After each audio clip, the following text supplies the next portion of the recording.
Hello, how you doing? Today's topic, I want us to discuss building your own portfolio.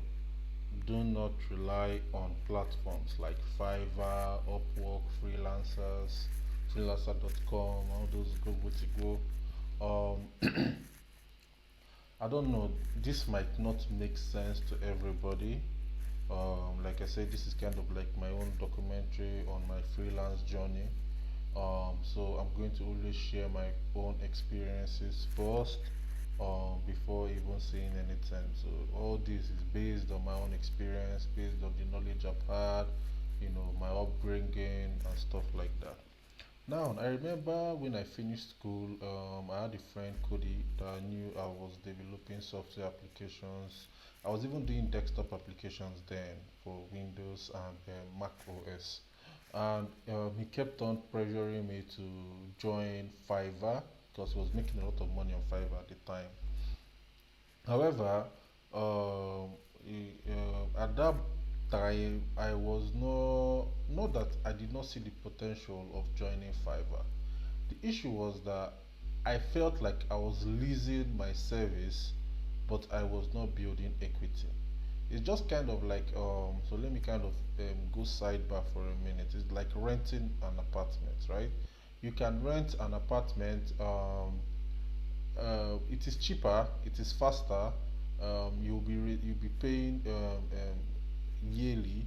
However, owning a home is way more difficult. You have to put in upfront cost. It's a struggle. But once you've built it and you've built your home, you don't need to worry about rent, and you can build equity on that home. But on a rental apartment, you can't build equity. So I'm going to try and reposition this analogy now into in freelance platforms and becoming a freelancer. Okay, so stick with me because this might be a little bit confusing. I'm just going to babble for a minute. So if you are building your entire portfolio on Fiverr, for example, or Upwork, for example, you might be making a very good amount of money, but you don't have authority. You have responsibility, that's correct, because you have to be responsible for the platform, but you don't have authority. What that means is they can decide to shut you down any moment. You can make a simple mistake and your account is gone. Or you can decide to now want to build your own portfolio, but all your portfolio is done on Fiverr, for example, and you don't know how to transition it as a standalone, like having your own portfolio site, right? Because anybody that comes to your portfolio site, they would reference to Fiverr, and that is one aspect. The second aspect is the mindset that it creates. The mindset it creates when you are using Fiverr and Upwork, you tend to believe that that marketplace is the only way for you to get clients. You tend to also believe that you are always going to be in competition with so many people all over the world. Because I remember during the time, this was around 2016 when that my friend was introducing me to Fiverr, and I was going through it and I searched for web developer. I could not believe the amount of web developers I was seeing. India, Pakistan, Ghana, South Africa, Bangladesh, USA, Germany. I was like, how do you compete and sustainably build a business from this all the way from Nigeria? And it could not make sense to me. And the reason I have that ability or that mindset is not because, like I said, I don't credit it to myself. I credit it to my upbringing because my parents, especially my mom, she always used to tell me it's better to have a sustainable business or career, something that would feed you for years, as opposed to something that you would rush and maybe get some money right now, and after a while you don't have the ability to earn. Okay, let me give you an example. This is real life example. I saw somebody, this is somebody I know on YouTube, and one of his marketing strategy is how to earn $10,000 in a month, right? And When he met me, we were talking and stuff like that, and he wanted me to work on a project for him, and he now told me he couldn't pay me for the project, and I was baffled because the project is way below $10,000, So, and he has already been, pushing on his YouTube that he earns $10,000 a month, right? And I now asked him, is there an issue? Like, do you have? Because I don't think he has a lot of cost to bear in terms of running the business. So if you're earning $10,000 a month, um, maybe your cost is like 9,000 or something, that maybe 1,000 is just left for you, because most times they would not educate you on the profit. It's mostly the revenue, forgetting that cost is a huge factor. And he told me that back in 2020 he earned $10,000 in a month just once. At least he was honest. But he was honest to me, but he was not honest to the people watching him on YouTube, which is why I always say all these influencer things. Believe it at your own risk, right? And after that $10,000 in 2020, he has not even seen like $3,000 a month. But at least he justified his statement by saying he has earned it once, right? But that is not really the truth. So now it's like maybe he's earning like $500 or $1,000 a month, but he keeps on saying he has earned, or he's earning $10,000 a month because he has earned it once before. And I don't, and if you a logical thinking person, I don't think that that is actually a right framework to have, or mindset to have, because any saying you earn $10,000 a month mean you are earning $10,000 every single month. So obviously I'm rambling, but at this point you will get the connection very soon. So what I'm trying to say is, on Fiverr, let's say you are on Fiverr and you are earning about $1,000 a month. What is the guarantee that in the next 2 years you are going to still be earning $1,000 a month? And I don't believe you can truly build equity on Fiverr.com, because the vast majority of competitions you have are in full display for you on that place, on that site. So if you have a client, you are charging the client, let's say $500 for a project, and you decide to switch it up and now start charging 1,500, the client can, with a single click of a button, find another developer that is charging $500, if not even less than $500 for that exact same project. So most people who are using Fiverr, which I'm referring to the clients, they have a different mindset. They are coming there to bargain.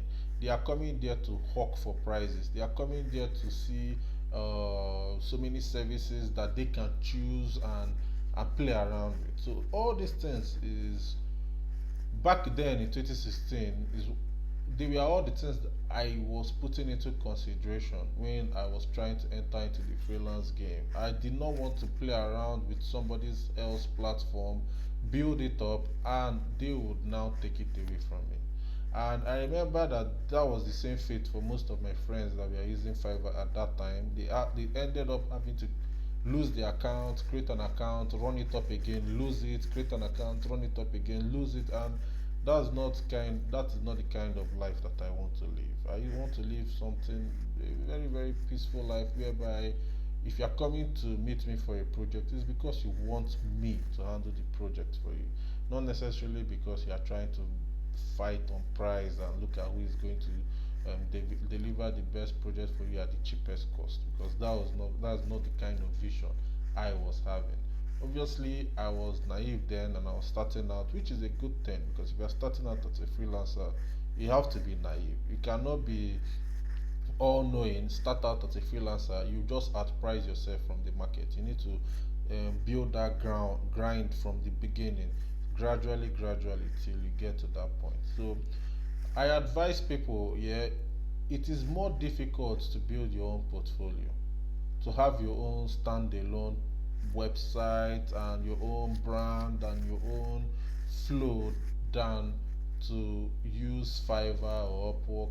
And don't get me wrong, I've created accounts on this platform, but I really don't use it because I don't have that ability, or I won't say really the ability. I don't have maybe the ability to thrive when there is a vast majority of competition. I feel like, I don't know, there is this book about the red ocean and the blue ocean. I would rather be in the blue ocean as opposed to be in the red ocean. I would rather be, if I'm a fish, I'd rather be in a place where there are few fishes than be in a place where there are so many fishes, right? So that is the mindset that I do have regarding that. So I would not, if you are a young boy starting up or a young lady starting up, focus more on building your own portfolio. It is going to be very, very extremely difficult in the beginning. I took my own seriously from 2018, and I know what I suffered to build that portfolio, build the brand, build the reputation that I have in software engineering. It took me a lot of stress to do. Now, the beautiful thing about it is when somebody lands on my website, let's say nicolasidoko.com, they are not going to see other developers on my website. They are going to just see me. And if they decide to work with me, they are working with me because they have maybe researched about me and they want to. I want Nicolas Idoko to work on my project. I don't want any other person to work on my project. It makes it so much easy for you down the line, let's say 7 years, 8 years, 10 years after being a freelancer, because you can charge what you believe is worth for you, as opposed to moderating your charges based on what other people are charging in the market. For example, there is a project that I worked on that was above 10,000 USD, right? But on Fiverr, there is somebody on Fiverr that will do that same project for less than 1,000 USD. So at the end of the day, if you build your reputation on Fiverr or Upwork or any of those marketplaces, if I had put my price there 10,000 USD, I would outprice myself and from my services, whereby people, why would I pay this guy 10,000 USD when I can pay this guy that is charging 1,000 USD, for the project. But even if you want to use Fiverr or you want to use Upwork, always have it at the back of your mind that you are renting that place. You don't own it. You really don't own it, because Fiverr you can make a simple silly mistake and they will just shut down your account. And if you built your reputation with, let's say, 500 5-star, or you have like a top rated person there, they can shut down your account and you now start all over again from beginning, which is crazy. And I know somebody that has happened to, and the person cried for like a week. So you are renting on, if you are building your portfolio on Fiverr, freelancer.com, Upwork, those things are marketplaces. You are not actually the owner. But if your name is John Chiemeka and you have johnchiemeka.com, and you are building your portfolio on johnchiemeka.com, you have your LinkedIn, you have your brand, you are building it on your own. You are people who want or who are thinking of web development, rather than them thinking of let's go on Fiverr and look for somebody, they are looking saying let's go and meet John Chiemeka to work on this project with us, right? So that is the mindset that I believe would how will I say, it will not help you in the short term. What I mean by that is, let's say you don't want to be a freelancer for a very long time. Like me, I believe I'm going to be a freelancer for almost forever. It just depends on who is going to pay for the service. But let's say you want to be a freelancer for 2 3 years, you are not looking at doing anything on freelancing after 2 3 years. Fine, building your portfolio does not even make any sense. It's better to just use Fiverr, Upwork, freelancer.com, because it's a marketplace. You can fight, build your stuff, do what you want to do, and bounce when you want to bounce. But if you are looking at freelancing on a long term, you are looking at the big picture, you are looking at it like, I want to be in this game, I want to be a master of this game.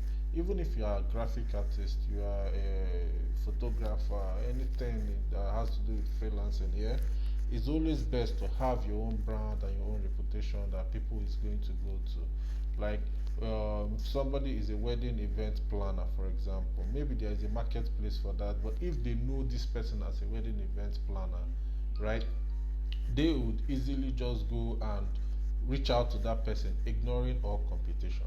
But if the person is being known in the marketplace as that a wedding event planner, just by going to check out that person, they are seeing thousands of other wedding events planned. I'm like, let me check out this other guy. Let me check out this other guy. You see that you might even be driving people to those platforms, but at the end of the day, they may not be using you. It has actually happened to me. There was a service I was looking for, and I could not see who could do it. So I went to Fiverr, and when I went to Fiverr, I scanned through for like a few hours. I think 2 3 hours, and I chatted with a bunch of people there on Fiverr, and at the end of the day I ended up picking one because that person could deliver that service perfectly, but that person was delivering the service at the cheapest cost, not necessarily delivering the service at whatever cost they say. So you see that even if you build your portfolio on those platforms, you end up moderating your cost based on other people's costing, and you are competing with the entire world because the guy that did that stuff for me was actually in Pakistan. I've never been to Pakistan, right? So you end up seeing that you are now competing with people all over the world, and it is a very stressful position to place yourself as a freelancer. So my my my my talk in all this is, it is actually better for you to work hard and stress and build that portfolio young immediately in the beginning, then gradually it gets easier. Gradually it gets easier for you because when people come and look for a software engineer and they refer you and you just show them your website and they can see your portfolio, see the work you've done, it is very difficult for you to be having competition. But if you now send somebody your Fiverr account, um, just on that your Fiverr page, there might be like people that do something similar. You might end up losing somebody.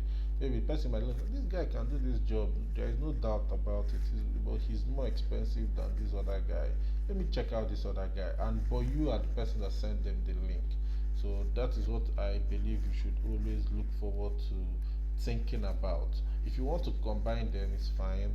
But personally, my own opinion is focus strictly on your own brand. Forget all those other ones. Just focus on your own. Try to make your own um, the best way possible, such that if you share it, have a brochure, have a LinkedIn, have a Medium. Just find a way to build yourself as a brand, as opposed to building your reputation on platforms like Fiverr, Freelancer, Upwork. So I think that is all I have for today. Thank you for listening, and bye bye.